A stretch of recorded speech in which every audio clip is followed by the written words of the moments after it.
Olá pessoal, tudo bem? O meu nome é Juliana Barbosa, repórter de entretenimento aqui do Metrópolis, e hoje vamos conversar com o jornalista Bernardo Pascoaletti, responsável por escrever o livro Daniela Pérez, Biografia, Crime e Justiça, mais uma obra que conta a história do assassinato que chocou o Brasil em 1992. Bernardo, é um prazer conhecer você, muito obrigado por conversar com a gente. Boa tarde, Juliana. Boa tarde a todos e todas. Eu que agradeço ao Metrópolis e a você por abrirem espaço para a cultura de uma maneira geral e para o meu trabalho em particular. Bernardo, o livro é um pouco. Ele tem muito documento, ele tem muita junção de assuntos, tem uma coleta assim de matérias, reportagens, desde a época do crime, que o crime aconteceu. Como é que foi trabalhar nesse livro, essa coleta de documentos? Como é que funcionou tudo isso para você nesse tempo que o livro foi escrito? Juliana, esse é o trabalho de uma vida, tá? Quem acompanhava o caso originalmente era minha avó. Ela ouvia muito rádio AM na época, ainda nos anos 90. E a gente acompanhava junto o caso. Na época, reportávamos nos jornais, tínhamos acesso a revistas. E a minha avó tomava as próprias anotações. Ela ouvia rádio AM e ouvia o que no Rio, na época, era muito, muito popular, que eram os debates populares, onde múltiplos pontos de vista eram abordados. Então, assim, a rádio era um complemento daquilo que a gente lia. Então, ao longo do tempo, ali naquele período de 93, início de 93 até 97, quando foram os julgamentos, eu acompanhei o caso de forma muito viva. E depois fui continuando fazendo a pesquisa. Como você falou, o livro é pura definição, um livro-reportagem, tá? Um livro de caráter jornalístico, mas eu consulto múltiplas fontes, entrevistas, séries de streaming. Eu vi aquela série do Netflix, Trial by Media, Julgados pela Mídia, foi importante para o trabalho. Teses de doutorado, eu vi a tese de doutorado da Simone Schreiber, que fala sobre publicidade opressiva em julgamentos criminais, documentos do processo, enfim, são múltiplas fontes que perfazem o todo do livro. E, como eu disse, é um trabalho de uma vida. Eu comecei a acompanhar o caso nos anos 90, por percalços fora do meu alcance, principalmente a discussão de direito ao esquecimento no Brasil. A obra acabou atrasando um pouquinho, então o livro da Daniela é o meu livro, é a obra de uma vida, como eu disse. Foi o primeiro livro que eu escrevi e é o terceiro livro que eu estou publicando. Bernardo, o que chama mais atenção nesse livro, pelo menos foi o que mais me chamou a atenção, é que você defende desde o prefácio, desde a primeira página, ouvir os dois lados da história. Como em 90% dos crimes, e nesse muito especificamente, nós temos uma vítima e dois assassinos, no caso, Guilherme de Pádua e a Paula Tomás, na época era Paula Tomás, na época que o crime aconteceu. Por que você defende essa tese de que é necessário ouvir todos esses lados da história, considerando que essa divisão de assassino e vítima estão muito claras, né, desde que o crime aconteceu há muitos anos atrás? Olha, Juliana, foi um processo, eu meditei muito. O que eu posso te dizer é o seguinte: eu sou advogado por formação e jornalista por vocação. O meu compromisso é com a informação do público. E mais, eu tenho muito interesse, e esse é um interesse genuíno meu mesmo, que o meu livro sobreviva ao tempo. Então, informar ao público livremente, sem censuras e sem embargos, para mim é um valor inegociável. E eu acho o seguinte: por mais indefensável que seja o crime, o contraditório é um valor de qualquer sociedade democrática. Então eu entendo que ouvir a família da vítima e ouvir as pessoas condenadas pelo crime é algo que eu não poderia abrir mão. Na verdade, eu acabei não conseguindo ouvir com nenhuma das partes, mas franqueei o espaço a todas elas para que pudessem se manifestar. Tá? Tanto a família da Daniela quanto as duas pessoas condenadas pelo crime. Por quê? Porque eu acho que você passa uma mensagem para a sociedade quando você age assim. Eu, particularmente, Bernardo, acredito na ressocialização. Então, eu não teria nenhum óbice moral a eventualmente conversar com pessoas que foram condenadas por um crime de homicídio. Mas eu acho que a gente tem que fazer uma divisão, Juliana. Uma coisa é você não conversar com a pessoa eventualmente condenada pelo crime, caso você tenha alguma restrição a ela. Isso eu acho até que é discutível. O que eu defendo, e aí é algo que eu não abro mão, é você ouvir, num caso que foi levado a julgamento do tribunal do júri, tanto a acusação quanto as defesas. Então, eu ouvi os dois promotores que atuaram no caso, ouvi o delegado, ouvi o chefe do cartório do tribunal do júri, ouvi o juiz que pronunciou os réus, ouvi o juiz que o julgou e também ouvi os dois advogados, o Dr. Paulo Ramalho e o Dr. Carlos Eduardo Machado, que respectivamente defenderam Guilherme de Pádua e Paula Tomás em seus julgamentos. E vou te dizer, Juliana, essas são questões que envolvem valores muito subjetivos. Para você ter uma ideia, a Paula Tomás, ela foi condenada por um voto. Foi um julgamento super acirrado, 4-3.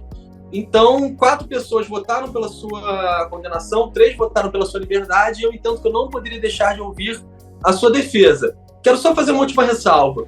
Isso não quer dizer que eu endosse, que eu concorde com os pontos de vista da defesa, mas meu dever como jornalista é ouvi-los e levar ao público aquilo que eles disseram, concordando ou não, que o leitor tire as suas conclusões. Bernardo, a gente foi pego de surpresa, né, assim, uma morte muito repentina do Guilherme de Pádua, que é um dos principais personagens do seu livro, né? É o personagem principal ali. É um depois protagonista de uma trama cruel, eu costumo exatamente. Ele é o vilão, né, de uma trama que você escreveu. E ele morreu, e esse foi o último livro, o último projeto que foi lançado antes da morte dele. Esse e o documentário da HBO Max, O Pacto Brutal, que fez um sucesso estrondoso, inclusive.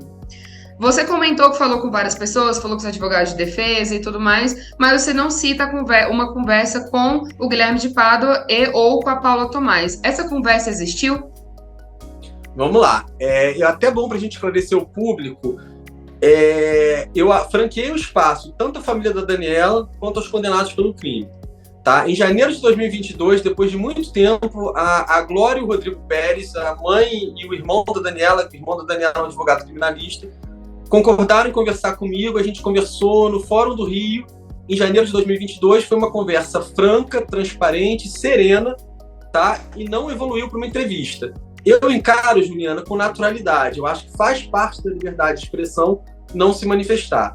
Da mesma forma que eu tentei contato com a família da Daniela, tentei contato também com os condenados pelo crime, especificamente com o Guilherme de Pádua, que foi a pergunta que você me fez. Eu mandei um e-mail para a Igreja da Lagoinha, eu tentei entrar em contato com ele pelas redes sociais antigas que ele tinha, entrei em contato com a última esposa dele, também por redes sociais, e entrei em contato com o advogado que defendeu no Tribunal do Júri.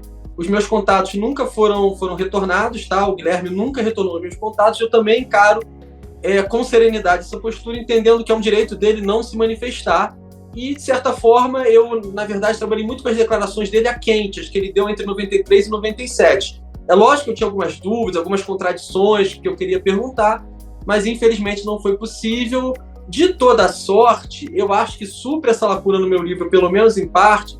Eu fiz 2 entrevistas muito detalhadas com o Dr. Paulo Ramalho, que é um advogado muito experiente de júri aqui do Rio. Ele leu a minha obra anterior, a biografia que eu fiz sobre o ex-presidente Figueiredo, gostou da obra, e deu 2 entrevistas muito abrangentes, contando as estratégias de defesa, tudo que teve por trás de como o Guilherme se defendeu no Tribunal do Júri, o que passou durante aquele período em que ele foi acusado. Então foram entrevistas muito ricas. O Dr. Paulo Ramalho nunca tinha se manifestado de forma tão profunda, e eu acho que isso é muito importante para o leitor e para a própria sociedade entender o caso em suas múltiplas visões, seus múltiplos ângulos.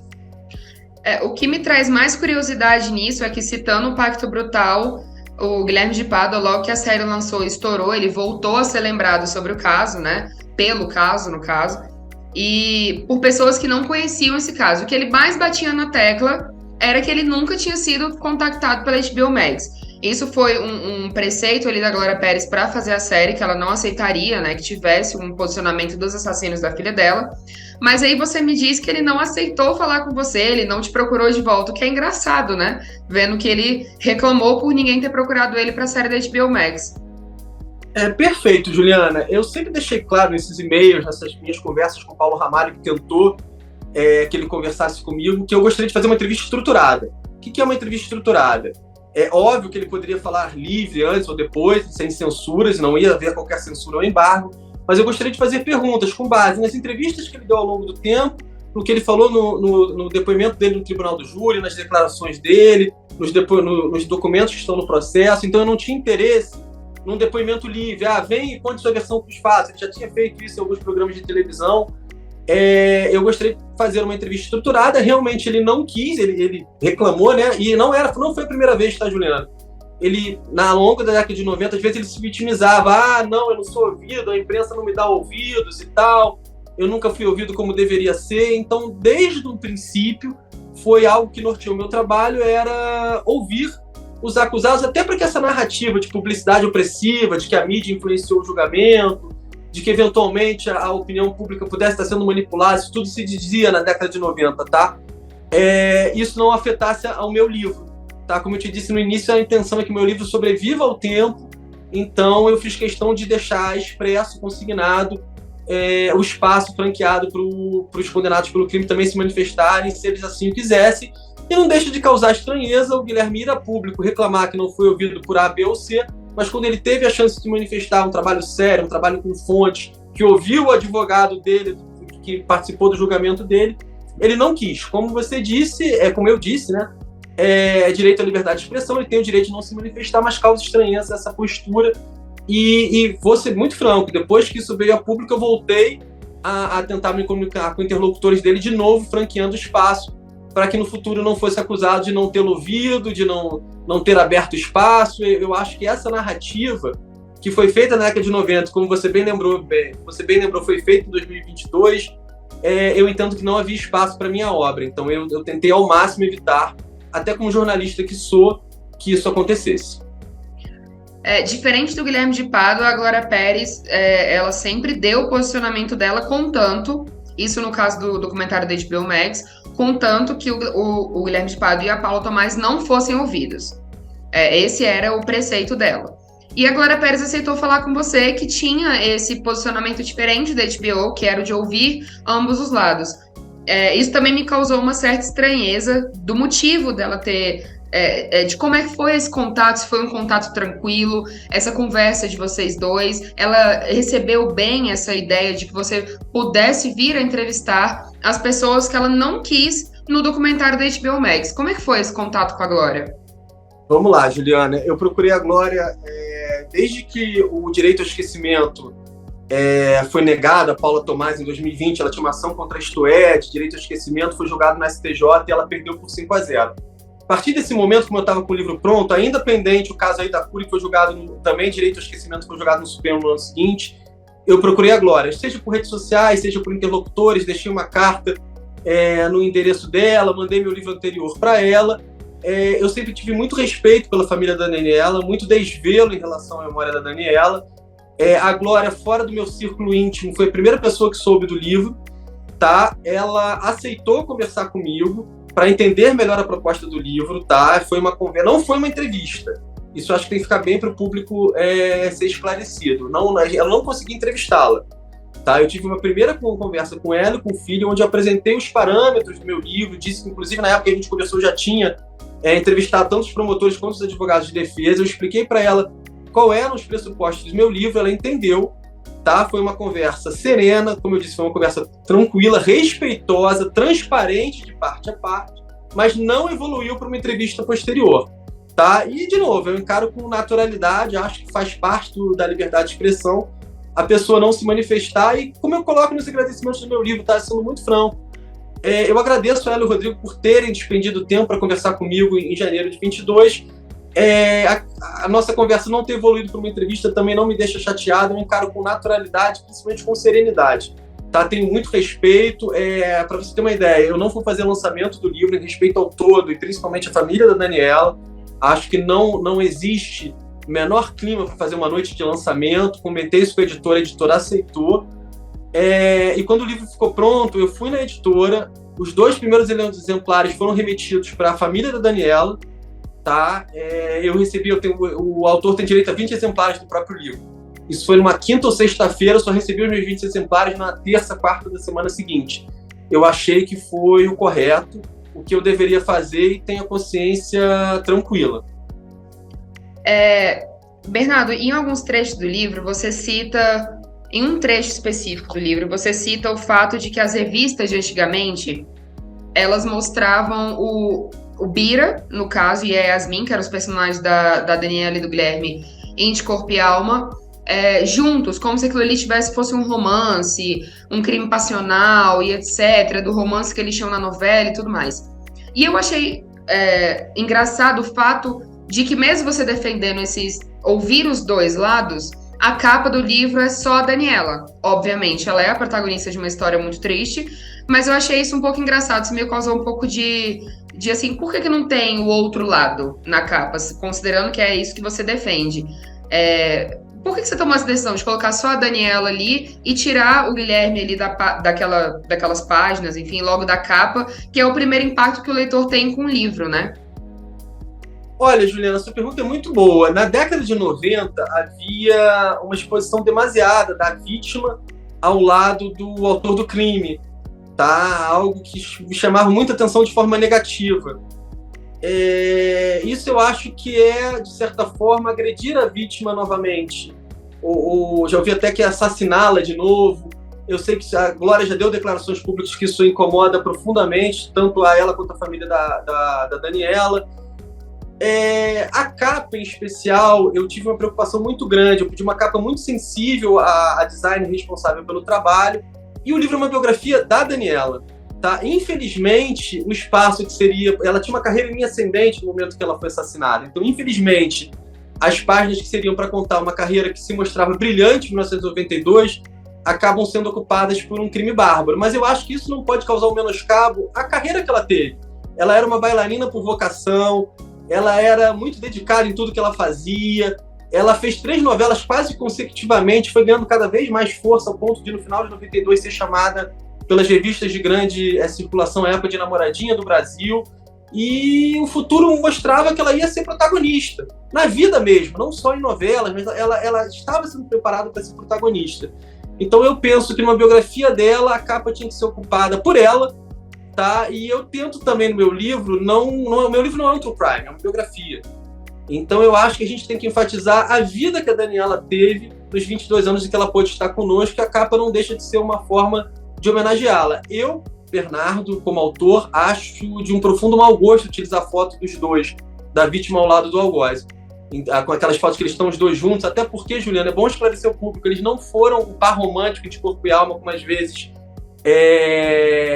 se publica. Na verdade, a personagem da Daniela, que era Yasmin, ela tinha 3 pretendentes, e o verdadeiro par romântico dela era o personagem Caio, que era protagonizado pelo Fábio Assunção, e na verdade, o final da novela, os clipes da novela estavam escritos para ela terminar com o personagem do Fábio. Então, eu entendo que o melhor mesmo naquele momento, o melhor para a capa do livro era a Daniela sozinha, e uma capa sóbria. Foi isso que eu pedi à nossa designer, e eu acho que ela conseguiu atingir esse objetivo. Foram várias e várias tentativas e erros, aproximações sucessivas, até a gente chegar a essa capa final. Bernardo, com a morte do Guilherme, né, como a gente estava comentando antes, se reacendeu um debate nas redes sociais em relação a, assim, você pode não concordar com o crime, mas uns comemoraram a morte, outros quiseram saber mais sobre aquele caso, porque muita gente ainda não conhece, pessoas assim, ali com 20 até 25 anos não acompanharam o que aconteceu. Isso me trouxe um pensamento. Será que as pessoas que não conhecem vão ver esse livro, que foi a última obra lançada antes da morte dele, como a gente estava falando antes, como uma coisa boa, ou um livro, enfim, uma produção, seja o seu livro ou da HBO Max também, como uma coisa... vi algumas pessoas usando esse termo, não concordo com ele, mas não consigo encontrar outro, como amaldiçoado, por exemplo. Na sua visão, essa morte repentina do Guilherme e você ter lançado o livro tão assim, em cima, né, pouco tempo antes da morte dele, te ajuda com esse livro, ajuda a visão do livro que as pessoas vão ter sobre ele, ou prejudica o que as pessoas podem achar dessa produção? Olha, são 2 aspectos importantes que você colocou. Eu também vi em redes sociais pessoas comemorando a morte do Guilherme. Não faz o meu feitio, tá? Eu não comemoro a morte dele. Acho que foi uma pessoa condenada por um crime, pagou pelo seu crime, hoje tinha outra vida. E vou ser muito franco, Juliana, eu não me debruço no livro sobre aspectos contemporâneos das vidas das pessoas condenadas pelo crime, tá? Agora, como um ser humano, eu não vou comemorar a morte, eu jamais comemoraria a morte de alguém. Se ajuda ou atrapalha, eu entendo que é indiferente.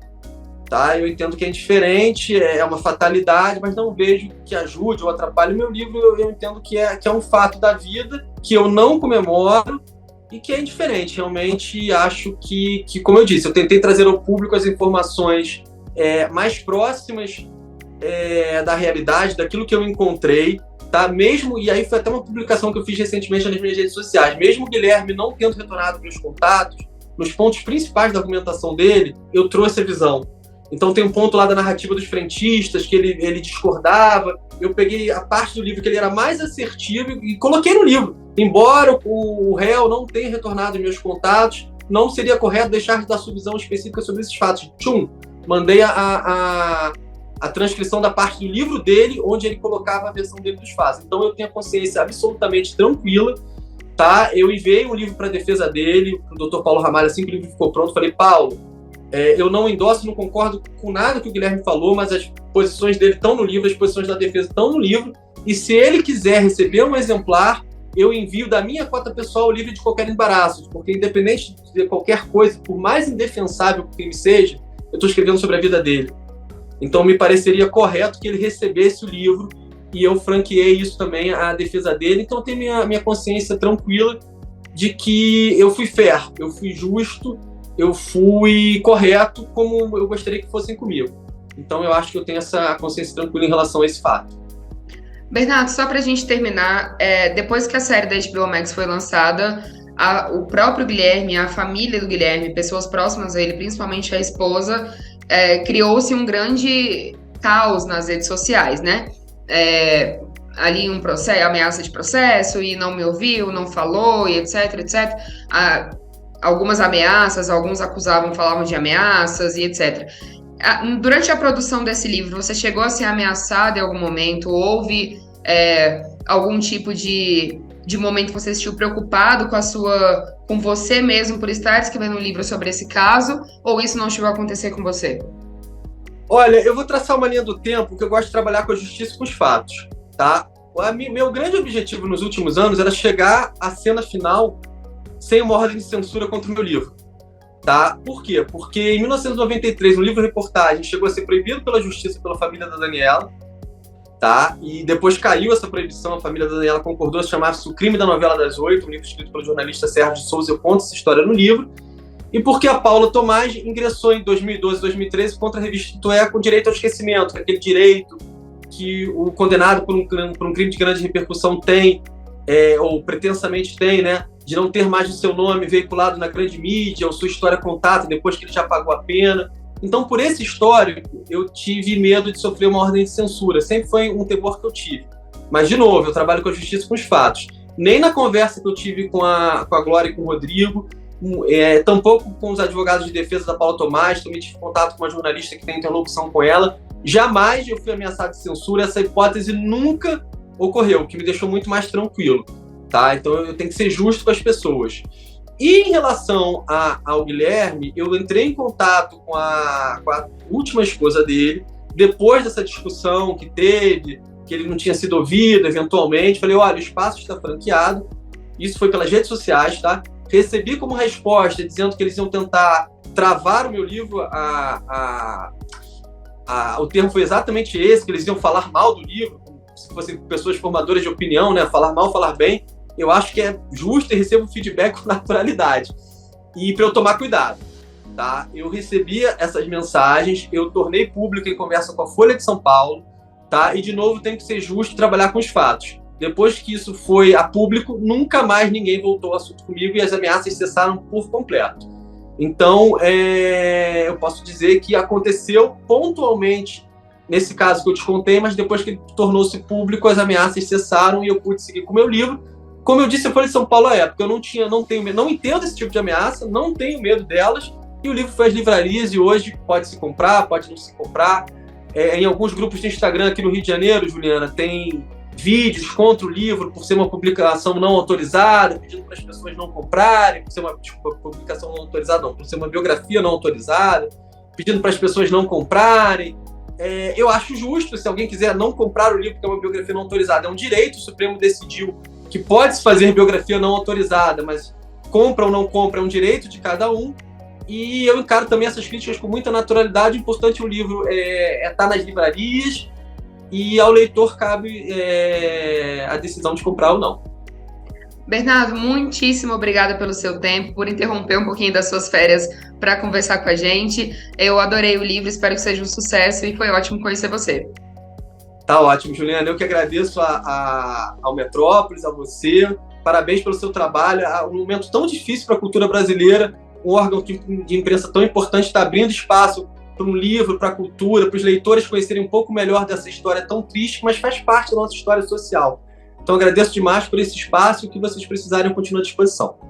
Para quem nos acompanhou até agora, meu muito obrigada. Lembre-se de curtir, compartilhar e comentar esse vídeo e seguir o Metrópolis nas redes sociais. Tchau, até a próxima.